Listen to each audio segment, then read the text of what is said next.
ازيكم يا حلوين؟ وحشتوني. معاكم عفاف من مطبخ حبشتكنات، وتعالوا نعمل احلى بلح البحر النهارده. طبعا زهقنا من كل الاكل، والناس اللي بتحب الازازه زي كده مع السي فود او الاسماك، بلح البحر النهارده هنعمله في 10 دقايق. حقيقي مش هنكمل 10 دقايق. سهل وبسيط وطعمه تحفه، ومش عارفه اقول لكم قد ايه ظريف، ويعني حاجة كده تبرد على القلب. نبتدي بسم الله. أول حاجة معانا الخضار بتاعنا، معانا فلفل ألوان، معانا فلفل أصفر وفلفل أحمر. هنقطع كله شرايح رفيعة كده، سلايدز رفيع بسرعة كده. وهنخلص الخضار بتاعنا. معانا لسه باقي، معانا فلفل أخضر كمان، فلفلاية كده، نص فلفلاية من كل حاجة، والفلفل الأخضر عشان صغير فلفلاية واحدة. يعني مش هنكتر كمان في الحاجة بتاعتنا كتير، زي ما تحبوا. الكميات طبعا بترجع للذوق بتاعكم.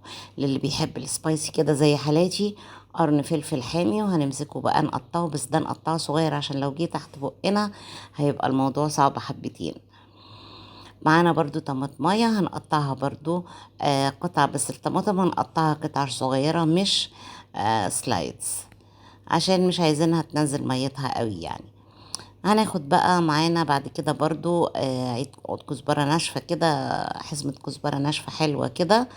هناخد الورق بتاعها بس، هنقفرمها ناعم زي ما انتوا شايفين كده. معانا كرفس بقى. الأكلة دي هي والسمك يحبوا الكرفس. الحقيقة انا جبت الكرفس المستورد، بحبه، طعمه بيبقى أحلى.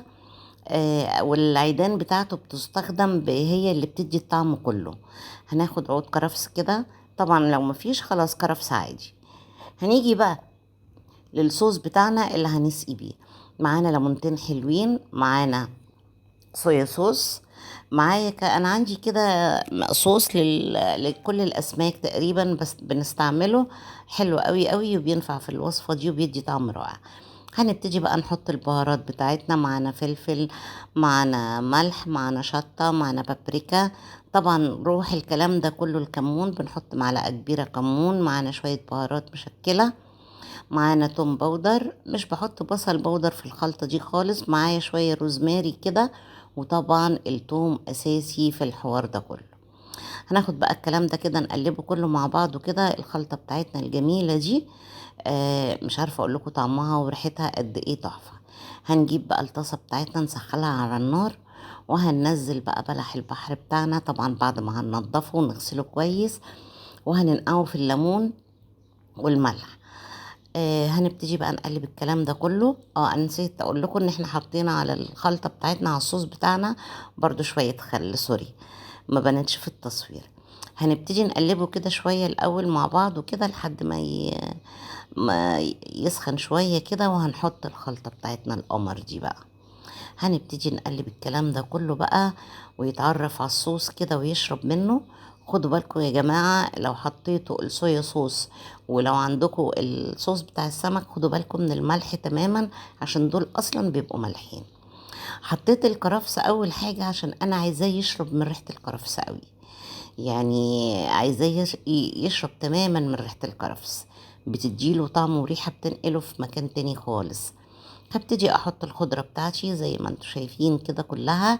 طبعا بنحطها في الاخر خالص، احنا متفقين ان الخضار بتاعنا بيتحط في الاخر، ما بيتحطش في الاول، لانه ما ينفعش يستوي، لازم يحتفظ بلونه وهو بياخد الريحة، وتقدروا تاكلوه كده لما بيشرب من الطعم منها، عشان ما يدوبش ويغير لونه، بيبقى شكله مش حلو لو غير لونه في الاكل بتاعنا.